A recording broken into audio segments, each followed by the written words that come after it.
Hello, everyone, and thank you for joining us for our April GLASE webinar. My name is Haley Hawley. I'm the Extension Specialist with GLASE. It's the Greenhouse Lighting and Systems Engineering Consortium.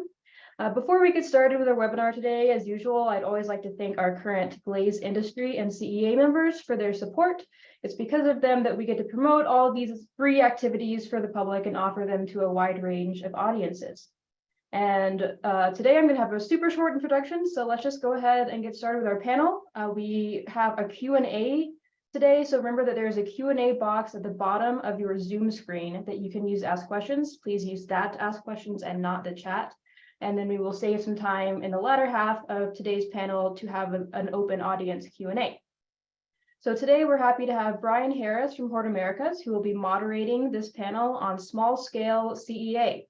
Our three panelists are Bob Jones from the Chef's Garden, Jeffrey Orkin from Greener Roots, and Tyler Baras from Area 2 Farm.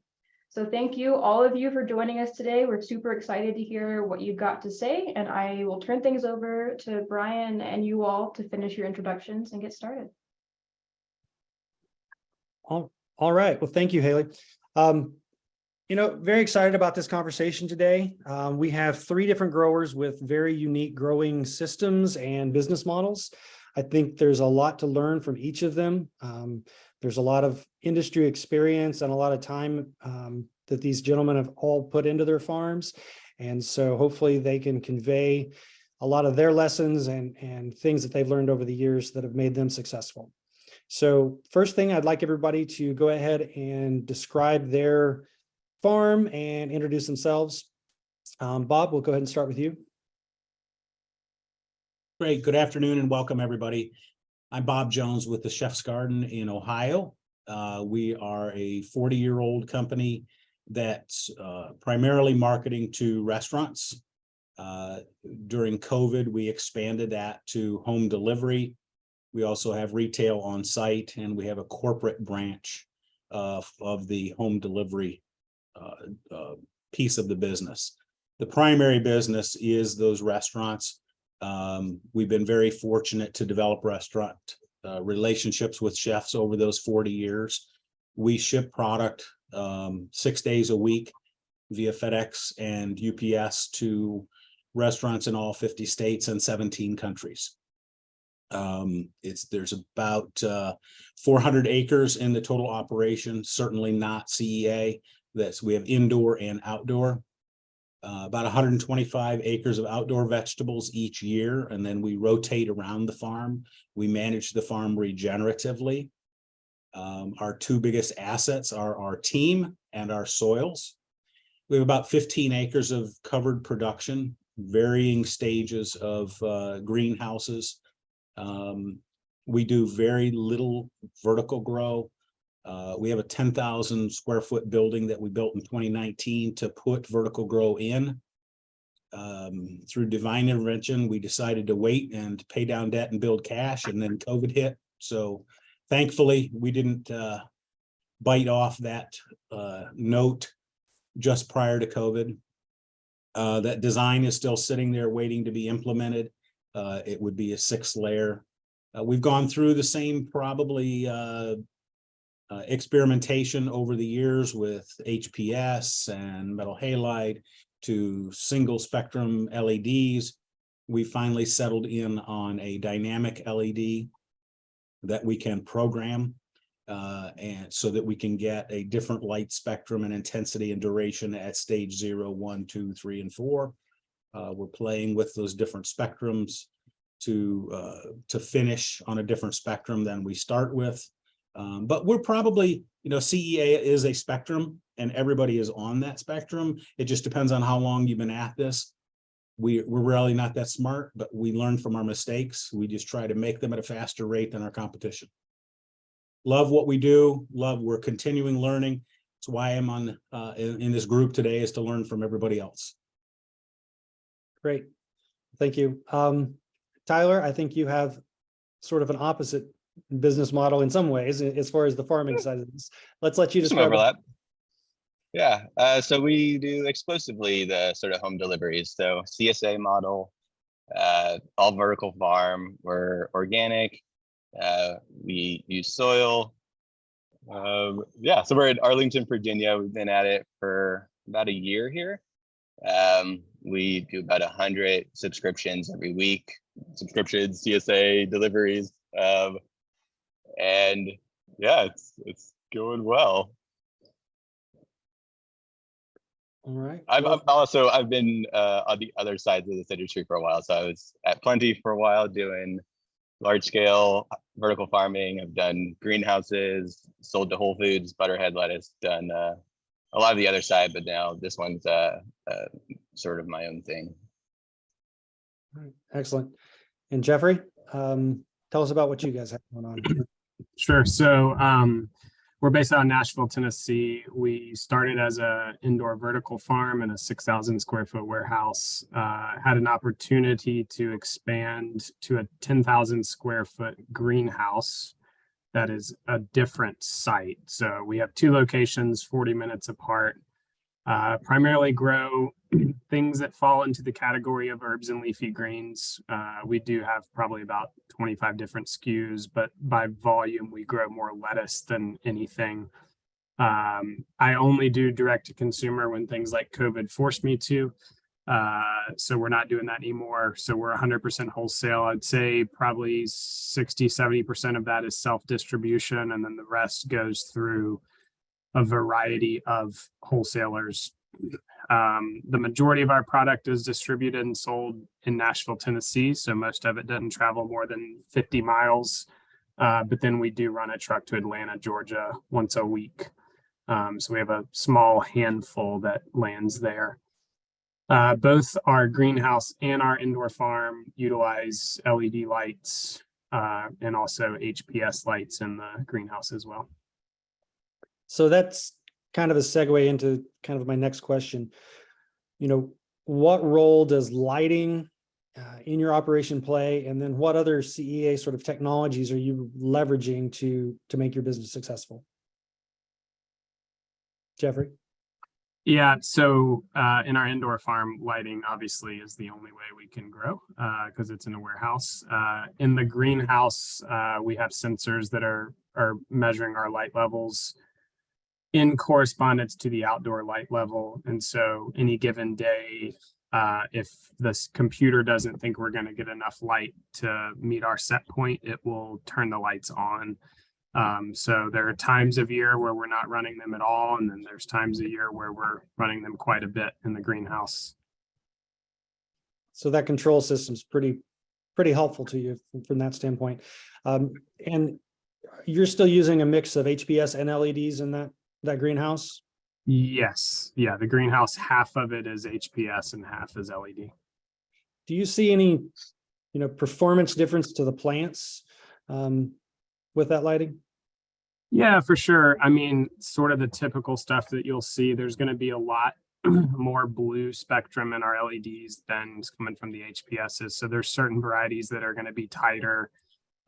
There's certain varieties that may be more prone to tip burn in the winter when the lights are running more on the LED side than the HPS side. Obviously, we don't have to change bulbs, but I don't know that many greenhouse growers that are probably changing their HPS bulbs as often as you're supposed to anyway. So, I think there's probably some difference in weights, but it's not significant enough for us to want to change over to all LEDs in there. And in fact, I know I've had a strong relationship with Chris for a while, and I know there's other greenhouse growers that will have both in there for specific purposes, and there are varieties that we can't do as well under the LEDs certain times of year, and vice versa. There's varieties that do way better under the LEDs. So it varies. So Bob, you're growing in a kind of a similar situation. What's your usage for lighting, LEDs versus HPS control systems? Well, we've been at it a long time, so we've used some of the very old HPS. I despise lighting research that compares LED to HPS because it's apples and oranges, and it makes absolutely no sense to me from my end. You can heat a greenhouse very effectively with HPS. You'll go broke doing it. But you can do it, and the plants respond to it, right? We did some work early this spring. There was a 7-degree temperature variation in soil under HPS on a black tray versus a fiber pot. It's just that reflective capacity of that HPS light off that black tray. You're just warming the soil that much more. So there's so many variables. And what Jeffrey's doing and what Tyler's doing may not be what I'm doing. And you really do have to try it at your place. And Jeff just mentioned this, right? Every variety is a little bit different. So early on, 15 years ago, LED manufacturers would say, tell us what spectrum you want. We'll build the light exactly to your specs. Well, find a book that tells me that, right? It's just not there. And green lettuce likes a little bit different light than red lettuce. And both green and red like a different light early than they do mid, than they do late. So you almost just got to develop that pattern in your operation. The dynamic controls of a DLI target and then letting the computer make that decision is a lot more efficient for us, because you're not relying on someone to turn the light on or turn it off or dim the light. So that has really been beneficial to us. But yeah, we're still learning it, man. It's just, I don't think we'll ever figure it completely out. In Leamington, right now, they're doing hybrid systems where they're doing HBS combined with LED, and they're getting great results with that on both cucumber and pepper. So there's much to be learned. And it's, you know, early on when we first had LEDs, the cucumber guys up there, they're like, oh, these LEDs are terrible because the yield dropped. Well, you didn't compensate for the temperature. You know, your greenhouse went down 10 degrees. You got great LED lights, but your temperature dropped. And so your production dropped. It's cheaper to heat a greenhouse with gas than it is with light. So it's just figuring all of that out. And I don't have it all figured out. I don't think anybody has it all figured out yet. We're making some strides, but we're not quite there. Tyler, you're in a sole source lighting situation. Yeah. Tell us how lighting, you know, how you're leveraging that and how it's impacting your growing operation. Yes, I definitely agree with Bob and Jeffrey. So much like varietal responses, especially to LEDs. So with the CSA, we're growing hundreds of different crops.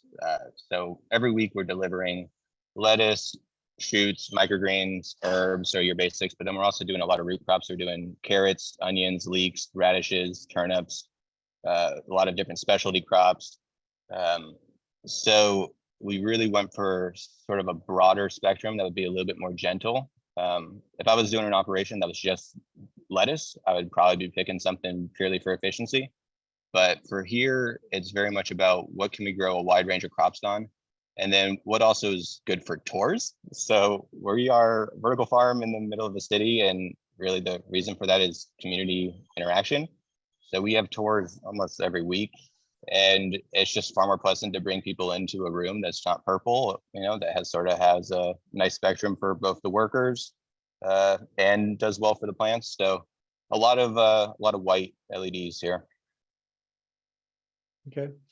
You know, in your situation, I don't think there's any way you could use a high pressure sodium fixture at this point. If you're going vertical, you pretty much have to go LEDs at this point.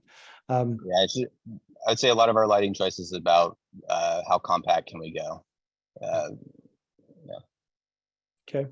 Are you seeing any differences in, you know, you do grow a lot of variety of crops under sole source lighting. Are you seeing anything that's really standing out to you from some of these alternative crops that really respond well to it, or maybe would need something additional? Yeah, I would say in general, high blue stresses out almost everything. So you could use that. You know, I think what Bob was sort of hinting for on the seedlings and like young production, you know, so we're using a fairly high blue level on our seedlings, on our plugs, get a really small canopy, a lot of root development.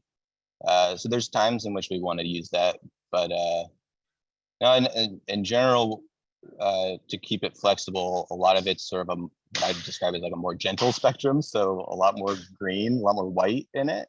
So we don't stress out the arugula and the spinach and crops that are really sensitive to sort of that narrow spectrum, I guess is the term, the red and blues, especially higher blues.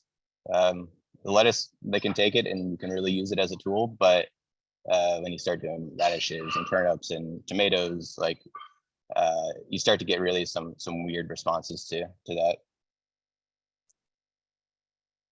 Before we move on, Is that anybody right, else? Bob? Is that what you were talking about? Were you talking about high blue? Okay. Yeah, I mean, we want to stress the crop just a little bit, but right at the end, you pull out color, you pull out antioxidants, you pull out flavonoids. You can overdo it, certainly. Yeah. But we want to just do that right at the end and bring that out. And there's a big difference between sole source and greenhouse where it's supplemental, right? You know, one of the things that I think is important, especially there may be people here that are just getting into this or considering getting in. When you're in the greenhouse business, you're always trying to make it what it isn't. In the wintertime, you're trying to make it warmer than it is outside. In the summertime, you're trying to cool the damn thing off. The first vertical grows that I went and looked at were cannabis operations, and it was all HPS. Their biggest energy sink was cooling, right? They were growing these great looking plants, but they had to air condition in January. So it's not, there's nothing easy here.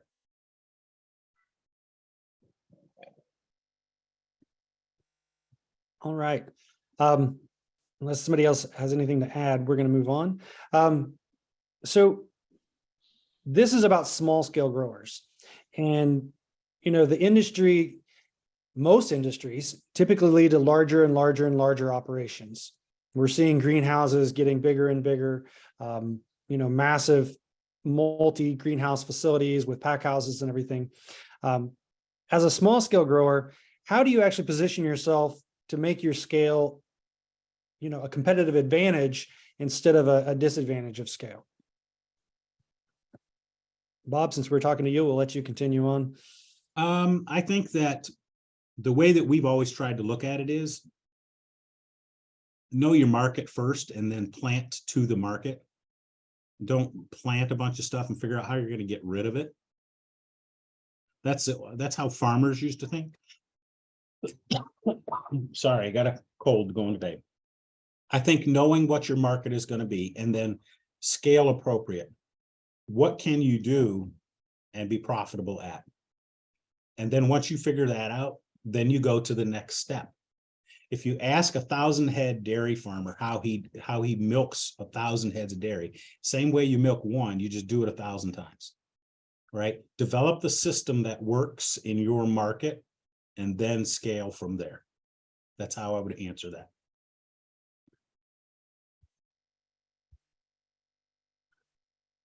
So, Jeffrey, what's your take on that?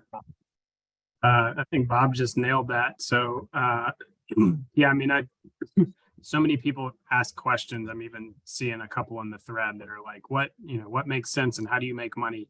I don't think you can answer that question without knowing both your market, who you're selling to, and then also what are they accustomed to buying and paying for the competitor's product. I think that's one of the challenges in this industry. We're 8 or 9 years in, and I'm just now to the point where I'm comfortable basically changing my prices to whatever I want to, not whatever I want to, but like within reason, people want our product because of its quality, and I can increase the price without people balking at it.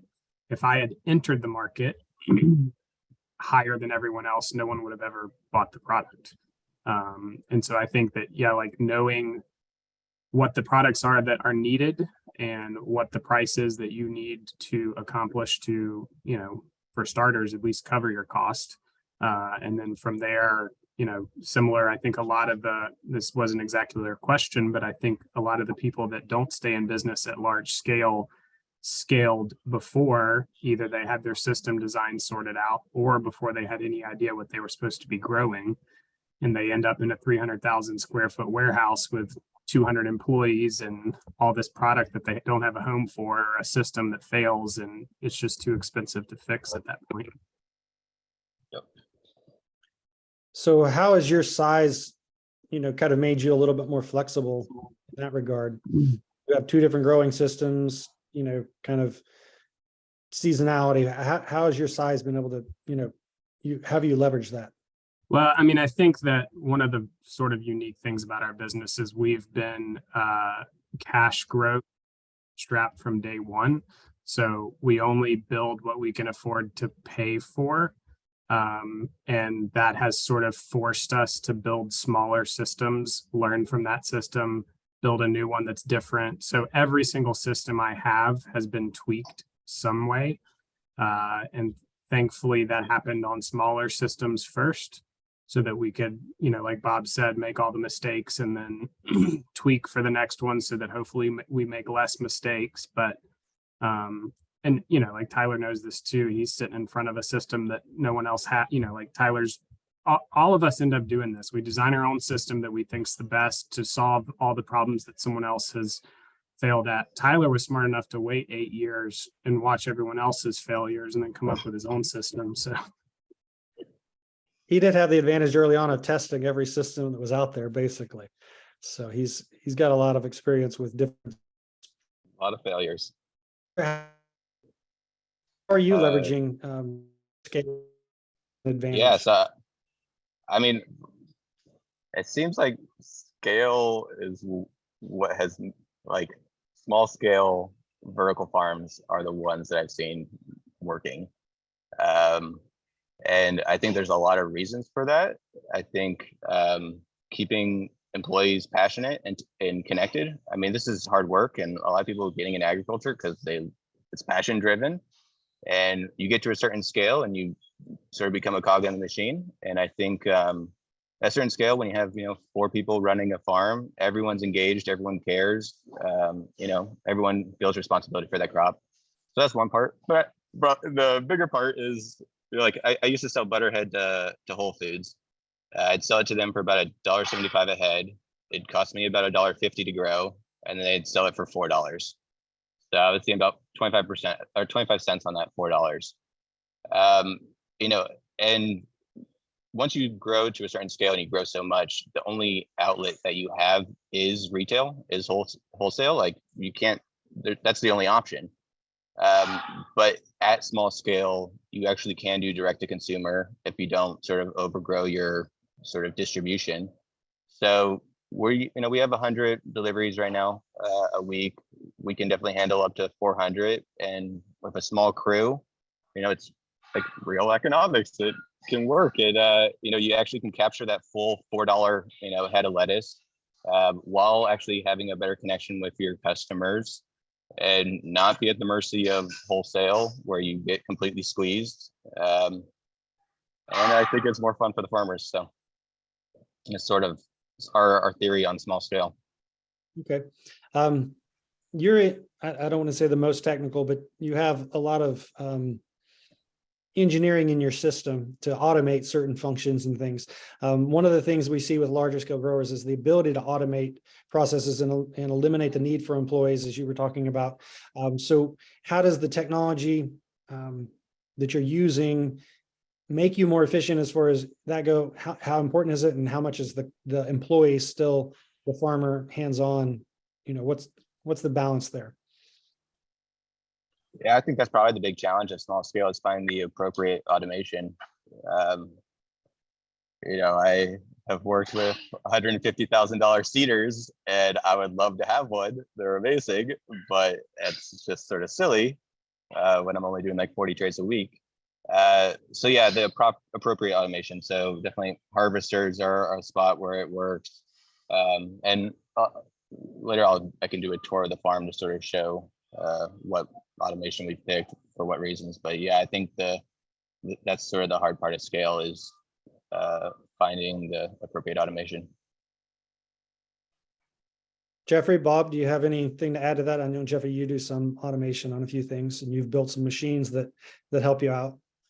yeah, I mean, that's been the challenge for us. And again, coming back to, like, we don't have partners or debt to fund what we're doing. So we're always, anytime I want a machine, I look to the market, and every time the market shows me a machine, it's $20,000 in the size of a Suburban And that's not the scale that we operate at. So we've designed and built 2 different cleaning machines and a harvesting machine and things that like significantly increase, typically what I do is I think about what are the tasks that if I'm at the farm, I don't really want to do. So like filling trays is one of them that it's never fun to do that by hand. So we bought a machine that does it for us. And it, like the economics of it, when people argue with me on this and they're like, yeah, but the $6,000 you spent on that, you could pay someone $10 an hour for a year. And I'm like, yeah, but that job sucks. So like, let's make it easier on them so that I don't have to rehire someone every week. But similarly, like we've built a raft cleaner for beaver rafts and then a tray cleaner for 1020 trays, just to try and like make those processes that you do at the end of the day after you've been busting it all day harvesting more approachable. So yeah, I mean, there's, again, I mean, that, Tyler touched on this, but that is sort of the challenge is cost of labor and what I think people want to be paying people to be employed in an industry that we're passionate about, and finding ways to make that be able to pay your employees more and get more out of them without just like being irresponsible about it. Bob, you have a kind of a larger, more traditional farm in some ways. How does this play into your operation? We look at this very closely every week. What we really are trying to do is marry together all of the conveniences of modern technology, whether that be in control systems, in lighting, in food safety record keeping, production record keeping.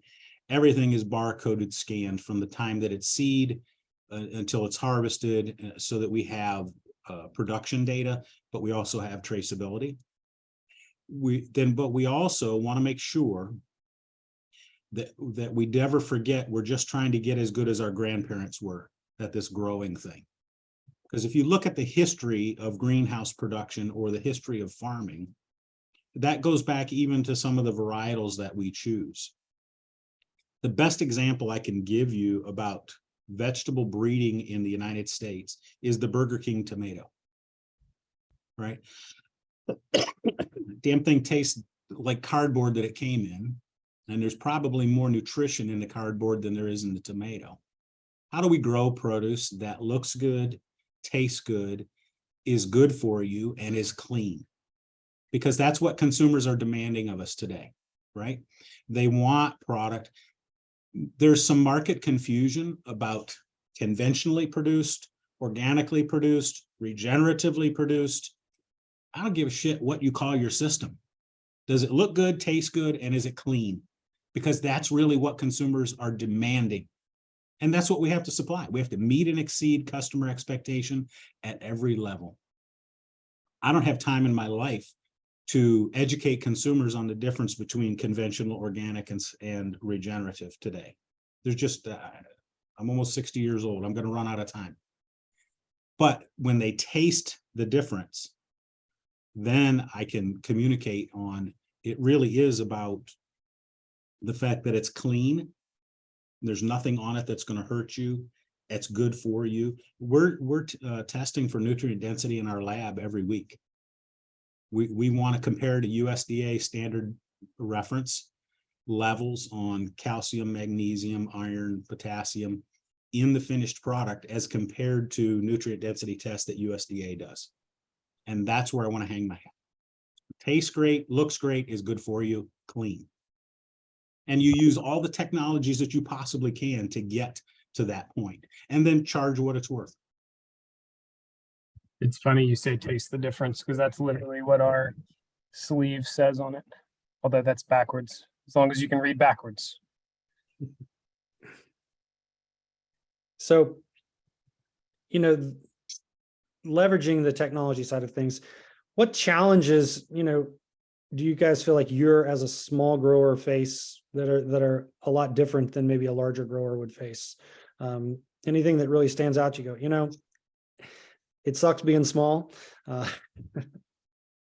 yes and no. I mean, I'd love to have some of that $10 an hour labor, Jeff. If you have any extra of that, send them my way. But keeping the operation small enough so that you don't get into some of the labor issues that larger organizations have, there's a real advantage to that. I mean, there's just a real advantage. What's your differentiator? What makes you different? Sometimes being small can be a huge advantage because you're much more nimble. Large organizations are like big ships. It takes a long time to turn them. There's as many vertical grow operations that have gone out of business in the last 10 years that are profitable. Many of them were venture capital backed. They were all designed by engineers. They had no plant people in the process, and they didn't work. Thinking more like a farmer, but not being a farmer. I tell my team all the time, we can no longer be farmers. We have to be business people who farm. And there's a difference in that. Farmers will grow what's easy to grow every time, right? Because we know we can do it successfully. If that's not what your consumer wants, it doesn't work. What does your consumer want? And then meet and exceed those expectations using every bit of technology. Certainly, barriers to entry are cost. So you may not be able to get the Cadillac. You might have to go with a Volkswagen for a while, but figure it out, build your own, adjust. These are smart guys. They're building their own stuff because that works for them. We do the same thing here. We got a boneyard that's, bigger than the greenhouse because we keep everything, but then we just use parts and rebuild. And yeah. Absolutely. Kind of looking at technologies a little bit, Jeffrey, I know you had your own proprietary sort of planning software built through a fortunate event, I guess there. A lot of the technologies are designed for larger operations. Where do you feel like, you guys really need technology to be available to a smaller grower, or what areas you feel are still lacking that maybe need to be sort of a low end disruption that you can have access to? I mean, so one of the challenges for us, sort of circling back to that question, tying them together, hiring, I mean, I hate staffing. Staffing is one of the hardest things. And then especially aligning staffing to cash flow in a way that you can afford to pay the team. And so one of the things that I believe, this goes back to something Bob said earlier, is if you can really nail your systems, you don't necessarily have to have a high paid grower in order to succeed. You just have to have systems and data points that help you to capture and identify things. And so that's what sort of we've focused on, is there's so many different variables from, light level, VPD, airflow, temperature, humidity, et cetera. It's days in each spacing and all of that stuff. And at the end of the day, the name of the game for us is yield per square foot, because everything is, it's a cost per pound or ounce or whatever. So the approach we've taken is to build a software that ties into our sensors so that at any given time, we're capturing all of that, and it can be tied to a batch in a meaningful way, so that at the end of a 3-month period, I, operating remotely, can look at all the data and be like, hey, the best yield per square foot we ever got was when these 4 conditions existed. So let's adjust to tweak for that, or whatever it is. There's a lot of stuff that, Tyler knows infinitely more than I do. I'm actually, I don't have any classical training in growing. My background's landscape architecture, so I design stuff, and I've learned to grow, but I'm not a plant scientist. I don't know all of the physiological things about. Oh, dude, your spreadsheets with nutrient calculators, that's like way beyond. Come on now. But again, that's a systems thing for me. I understand the process and I understand a system, but I can't look at a plant like you can and be like, oh, that's deficient in calcium. I'm like, no, I have to take a water test, and the water test has to tell me it's deficient in calcium. So anyway, like leveraging technology to support your staff as a training, as opposed to this like blind, like, I don't know, it could be that, or it could be that, or me needing to have $120,000 a year agronomist on staff in order to like do things that I don't know how to do. So that's, sort of how we've looked at tech as a way to build a system that's more resilient, especially with staff changes and stuff like that's, I could hire that position and I could rely on that position. And as morbid as it sounds, they could get hit by a bus and I would be screwed. So just like trying to like sort through a way that at any given time, I have enough data to be able to like understand what's going on. Okay, so Yeah. Tyler, what's Oh your yeah, I take? was definitely gonna chime in on that. Yeah, the ease of operation is a huge thing for small scale. Like all these large hydroponic farms, just minimum barrier to entry for hiring a grower is 5 years experience.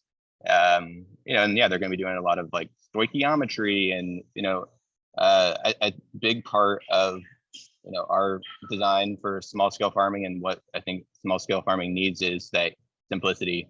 So we're organic and soil based is pretty much, we're not doing crazy hydroponics, really simplifies it, more safety, pumps go out, you have that resilience where like electricity goes out, things are still alive.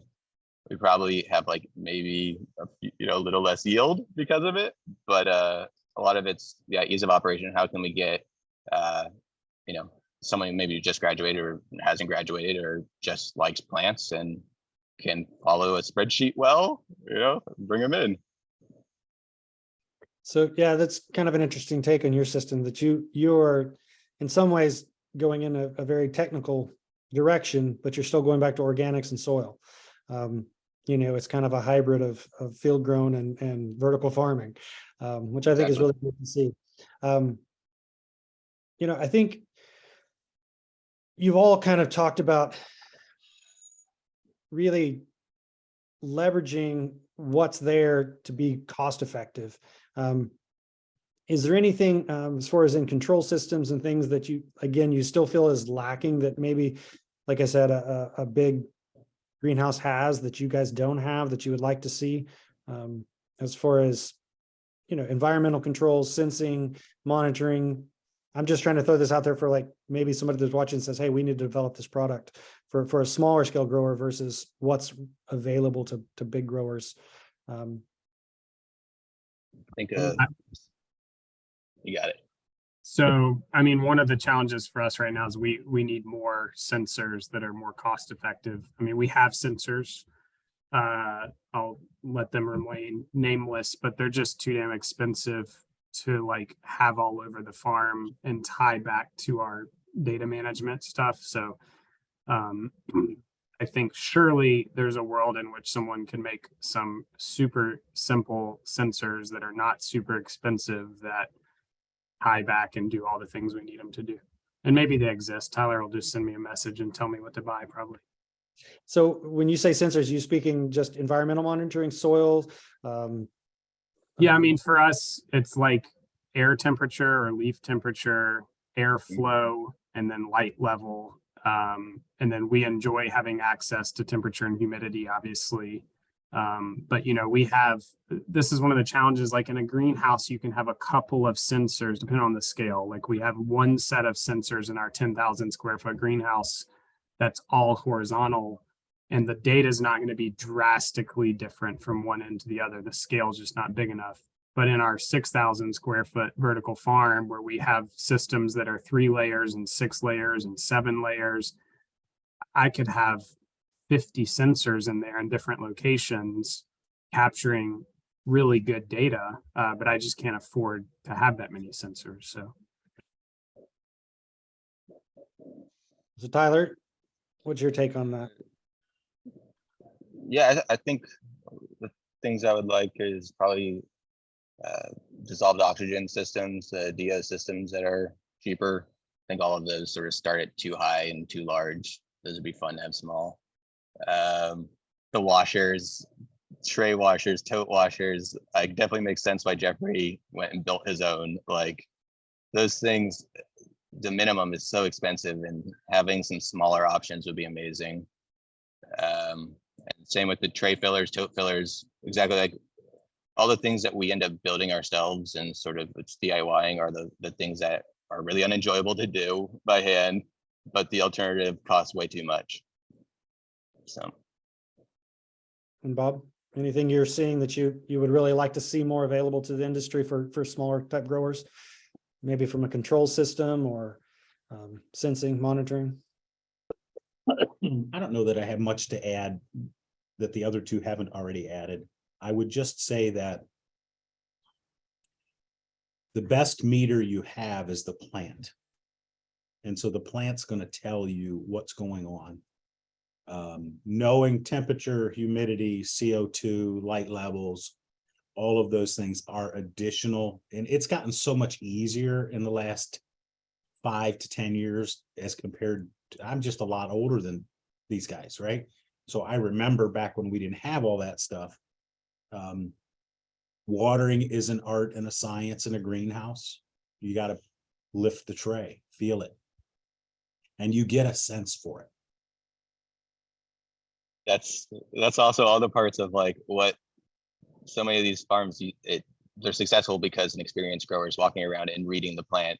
And I think that's really what the goal is for a lot of these small scale systems is you can't like those people are getting scooped up by large operations and being paid a lot. So if you don't have those people that can really read the plants, you got to simplify the system and have the sensors that can at least, alert you that you probably should try to read a plant now because things are a little out of whack. So, yeah. All right. So we're getting close to where we need to go ahead and transition over to answering some questions, I think. We had one question come in earlier online, and I'm just going to direct this directly at Jeffrey. He had a great answer. We discussed this one earlier. The Food Safety Modernization Act has a $25,000 threshold. How did you handle this when you scaled your operation? Yeah, and if that person's on, so what I was encouraging most states, and it could be federal, but it kicks in at 20. I don't know what the 25,000 is, to be honest, but I know you have to do over 500,000 for the previous 3 years. So we have been under the radar for many years based on it's a variety of thresholds. So look at there's something called a qualified exemption.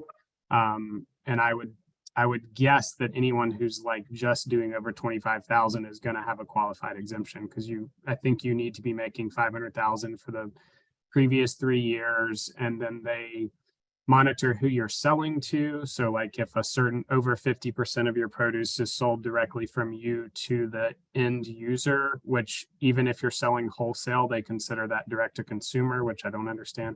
The way we've handled it is we've been exempt most of the time, but I think this year we'll be jumping in. And I know that email originally was specific around wash pack.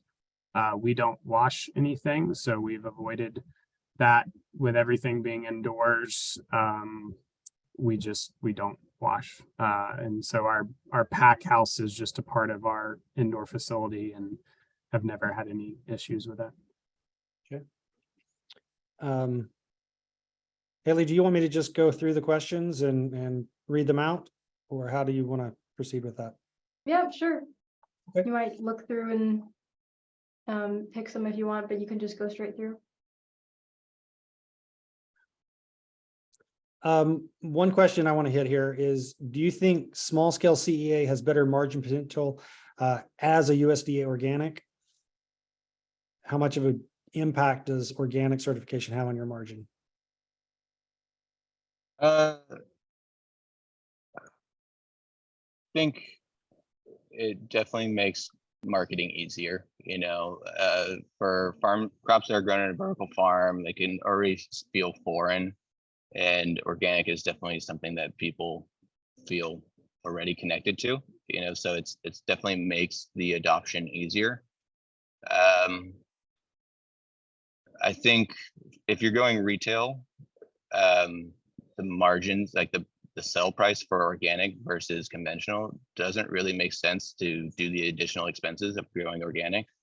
I've worked with like organic hydroponic butterhead folks, and I don't understand why to do it organic given the increased expenses. But I think at the small scale, if you're especially doing direct to consumer and like it's really about consumer adoption, the additional cost to do organic, I think can really make sense when you don't really need a large audience, but you just need people who love you.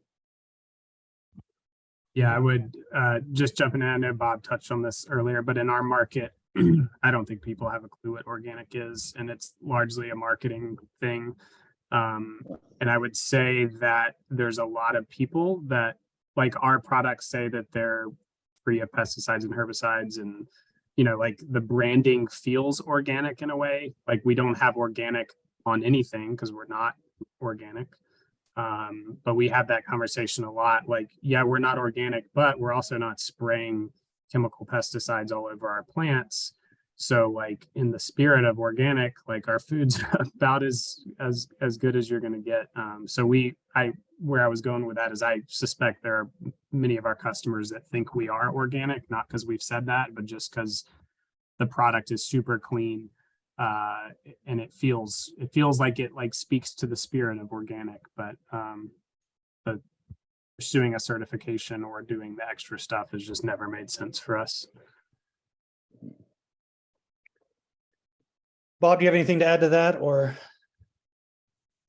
Kind of a slippery slope. I don't think that there is a enough premium in the organic just from a business aspect to say that you're going to be more profitable in small scale being certified organic than not.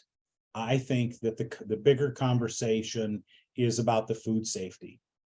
Now, again, because I've been at this longer, I was at the table with Fred Taylor at FDA when the Food Safety Modernization Act first came out, and I fought vehemently against the exemption.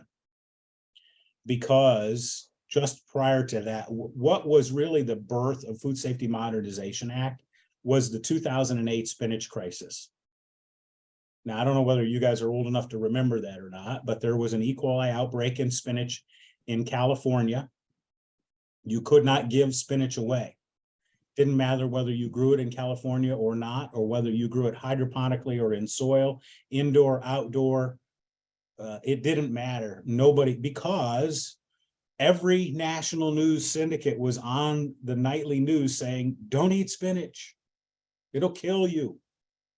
So if one person has a problem, we all have a problem. So the preamble to the Food Safety Modernization Act that talks about these exemptions, they admitted if you're a small scale farmer, you're not going to kill enough people to make a difference. Now, that's pretty screwed up thinking, right? Let's all do it right. Let's do it decently and in order in a way that doesn't put people out of business to comply. But, gaps are a great way to start. Start with gaps. Cornell has good agricultural practices, and it's based around water quality, manure management, which is easy for all of us because we don't use it, right? But worker hygiene. Worker hygiene is the greatest risk area.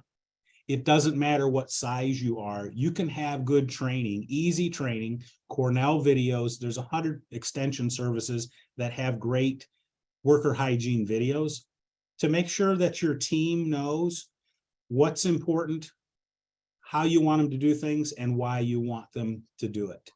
The most important paradigm shift I ever had in food safety was talking to a woman who lost a 5-year-old to an E. coli outbreak in ground meat. It was in Wisconsin. She sat across the table from me and explained to me what it was like to watch her child die and not be able to do anything to stop it. Now, I had young kids at the time. We have a social responsibility to grow food safely. I don't care what scale you are. If you're not committed to that, please go do something else. Because if one of us has a problem, we all have a problem. If there's a problem in lettuce in the Salinas Valley, we're all going to struggle selling lettuce. It's just do the right thing because it's the right thing to do. And I think that is the more important conversation than conventional organic regenerative. Sorry, I'll get off of my soapbox. It's all good, important stuff. So another one of the questions here is kind of twofold. You actually touched on this. How do you manage water quality in your operations? And then do you require seeds that have been tested? If yes, what organisms do you require testing for? Kind of playing into that food safety and water quality issues. I'll take this one first and then we'll bat it back and forth. We use all municipally treated water.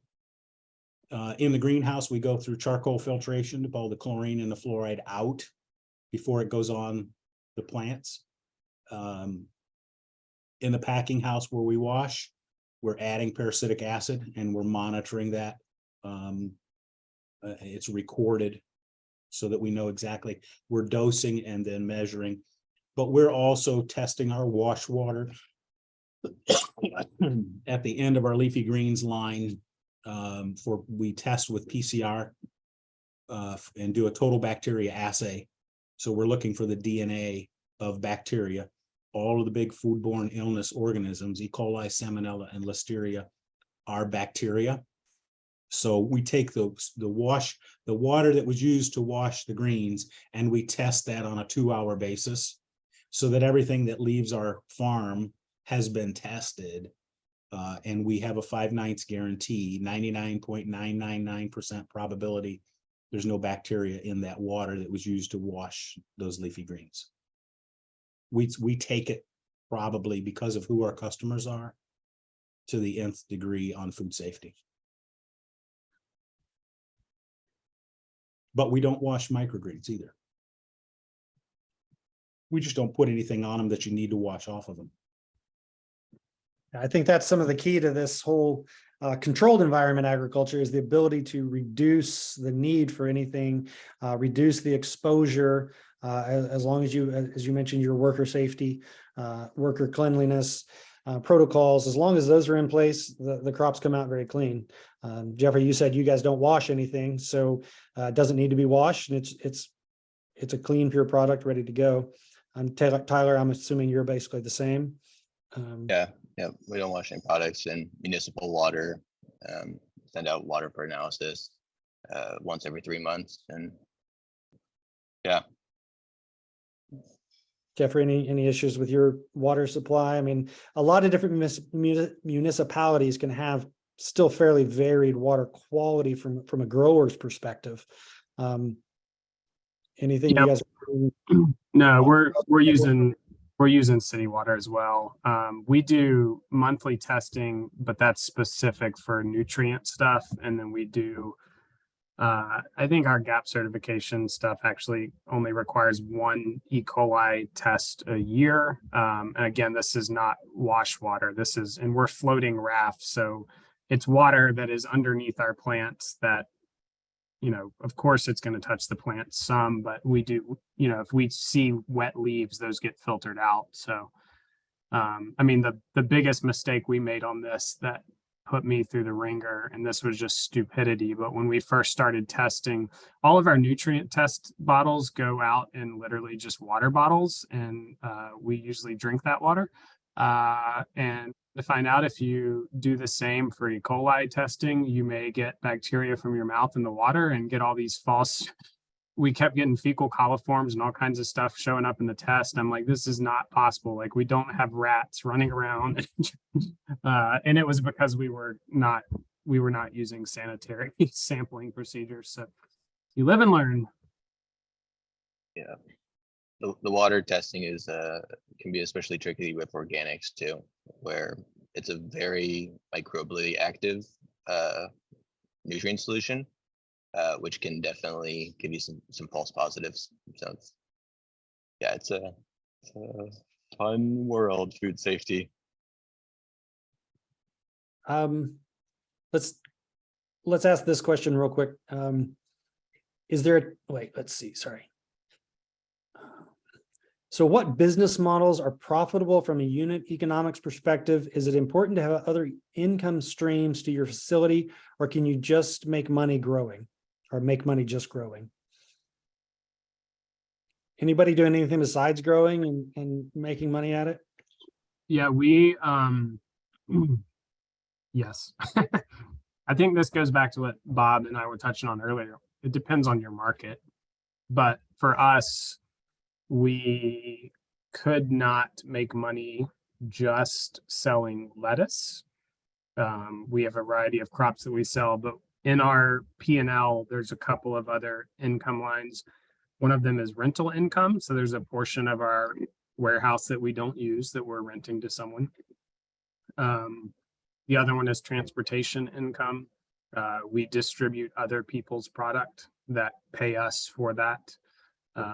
So those two things are pretty critical to our current business model.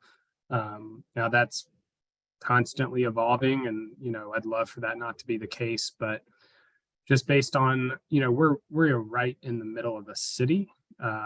Like our farm is right in the middle of Nashville, Tennessee, very expensive real estate, and we're staring down the barrel of increased rents in March of next year. So I've had no choice but to pursue other ways to make money. But hopefully with time that will change. Tyler, do you do anything else? Tourism farm? You said you bring tours through, but is there any profit Yeah, off we of do that? tours. Tours are all free.